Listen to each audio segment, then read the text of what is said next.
Ketu in the second house. Ketu in the second house is regarded by many as the most unfortunate placement of Ketu, but nothing could be further from the truth.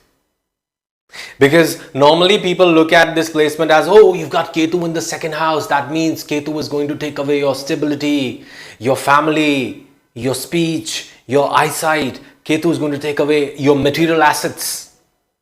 That is not what it's about.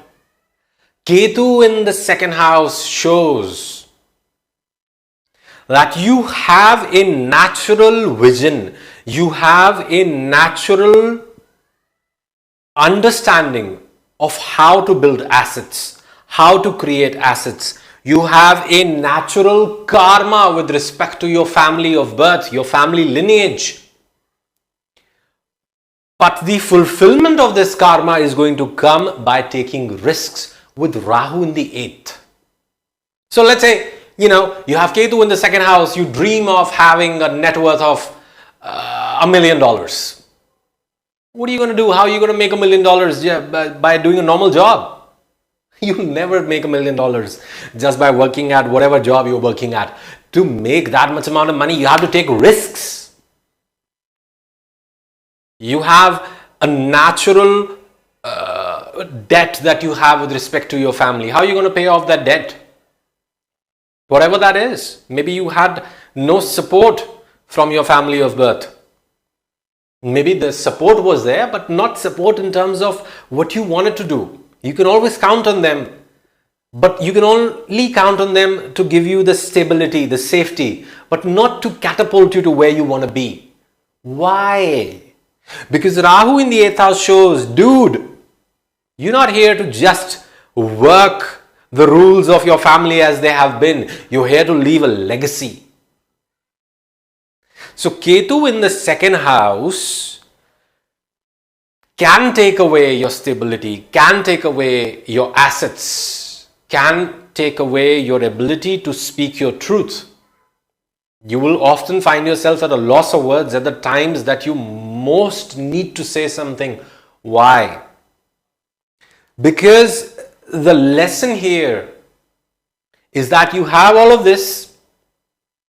You have everything in terms of the plan, the intelligence, the intellect, the idea, the aptitude that you want with respect to building whatever material assets that you want to build. But get to work. Move towards Rahu. Take risks. Transform. So this is a difficult placement only because in this placement, Rahu becomes more powerful because Rahu is in the 8th house, and the 8th house obviously has a lot more going on than the second house. With Ketu in the second house, you have a natural tendency to hold on to assets, to hold on to security.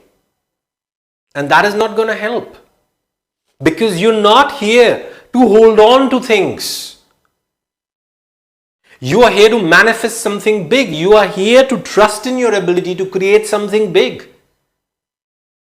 Maybe with this placement, and it quite often is the case, you may have this placement and, there was a lot of land or property in the family, but by the time that it came for you to inherit it, nothing really was, left. And so you're thinking, oh my God, it's Ketu in the second house. It's taken away my property. It's taken away stability. No. Ketu in the second house, if you've not inherited income, if you've not inherited property, if you've not inherited things from your previous generations, it is because it is your karma to build that, to create that. You have been assigned this mountain in your family lineage to show everyone that it can be moved. And Ketu in the second house can give you a great idea that can make you rich. The only thing is that you will continuously need to take risks. You will continuously need to work with other people to realize this vision. So in terms of your life purpose, in terms of your destiny, definitely, you are here to create something big in terms of assets, in terms of monetary value. or maybe not even monetary value or assets, something that goes beyond assets and monetary value. That doesn't really have a tangible value, but it has an intangible great value, like, making your family name great. That can be seen with this placement. I mean, look at the famous people who have had this placement, and you will learn a lot. Albert Einstein, probably the greatest physicist that we know of all time. Okay? And if you look at Albert Einstein's life, he had to move away from what was already there. Einstein's idea of relativistic mechanics was completely different, completely new. He had to move away from the well-established, well-accepted laws of Newtonian mechanics to develop something completely different. Who would have thought? Fourth dimension time. It was only Einstein who could work with the idea of what he saw to be the solution and channel his Rahu in the 8th house in the form of research, in the form of work, in the form of taking risks with respect to his theories, and then working with them to show the world a new way of doing things. And he had to move away from his home as well. So yes, Ketu in the 2nd house shows, once again, you can build that great vision that you have, but you will have to move away from holding on to what is already there. Another great example would be Madame Curie. You must have heard of Madame Curie, the first woman to be awarded the Nobel Prize. In fact, she won the Nobel Prize twice in different fields. And Madame Curie, she was born in a family of teachers. So yes, Ketu in the 2nd house, giving her that initial stability, giving her that initial environment where she could grow, where she had sort of a head start into education, into learning. But that really didn't do anything for her, because all that she did, all that she created in life was by working with her husband, working with somebody else, through research, through taking risks, moving away from her homeland, becoming a French citizen. And there's something very interesting. The first chemical element that she discovered, polonium, she named it polonium after her country, Poland. So you see the part about legacy. She always remained a Polish citizen at heart. She also taught her children the Polish language, because at some level she deeply felt the need to bring back the glory to her motherland, to bring back the glory to her family name. And incidentally, we don't talk about Albert. We always say Einstein. Einstein, that's his family name. Madame Curie, that's her family name. These people moved away from their homelands. They moved away from what was already there, created something very different, and brought back that glory to their family name, to their country. Another great example. One of the greatest actors of all time, my favorite, Jeff Bridges. Born into a family of actors. Mother an actor, father an actor, brother an actor. So yes, that initial environment promised by Ketu, head start given, delivered. But that is about it. You look at Jeff Bridges' filmography, look at the different kind of roles he's done. He was the youngest actor to be nominated for an Academy Award at the age of 22. And he finally won an Academy Award much later in life with that movie Crazy Heart, where he radically reinvented the kind of roles that he'd done. So with Ketu in the 2nd house, you are not supposed to hold on to that stability that is only given to you as a foundation. That stability has been given to you as a foundation because it is meant to form the basis for that grand vision that you are here to build, that you're here to realize.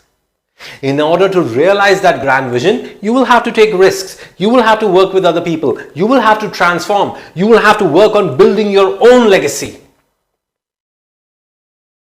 That is what Ketu in the 2nd house is about. Do you think Madame Curie or Albert Einstein would have accomplished as much that they did if they had just sat around holding on to what was already there. If they had sat around crying, oh my God, I'm being taken away from my homeland. I have to rely on grants for my research. That's what research is. Shit, I'm not earning as much as I want to. Damn, my life's a failure. No. They knew that vision that they had to bring glory, fame, recognition back to the field, back to their family, back to their country, that could only be realized by moving further and further, tapping into their personal power. Tapping into the deepest, darkest pits of their potential. I mean, all of the struggle that must have accompanied them. And through that, they were able to bring something out. They were able to create something, and they were able to build a legacy, and they were able to build a stability that has endured long after these people have gone. That is the power of Ketu in the second. So if you've got Ketu in the second house and Ketu mahadasha took your stability away, it's because you were holding on to something that was way past its expiry date. And you're holding out of fear, and Ketu doesn't care. Ketu just takes away.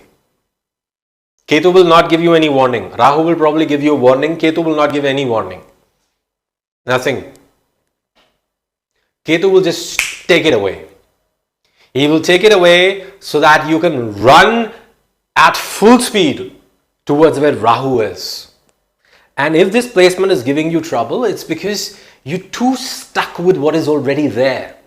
You're not understanding, you're not trusting your own vision of creating something bigger than already is. Because you're too scared of taking risks. You're too scared of leaving your own legacy. And as long as you're doing that, you will not have this placement work well for you. So if you have Ketu in the second house, my dear friend, your life, purpose and destiny is to realize that grand vision that you have about stability, about assets, about creating something that endures. Because the second house corresponds to the natural sign of Taurus. Taurus is ultimate stability. Taurus is building something strong, something unshakable. That is what you are here to build. You will have it later in life. You will create it. But creating that will require risk.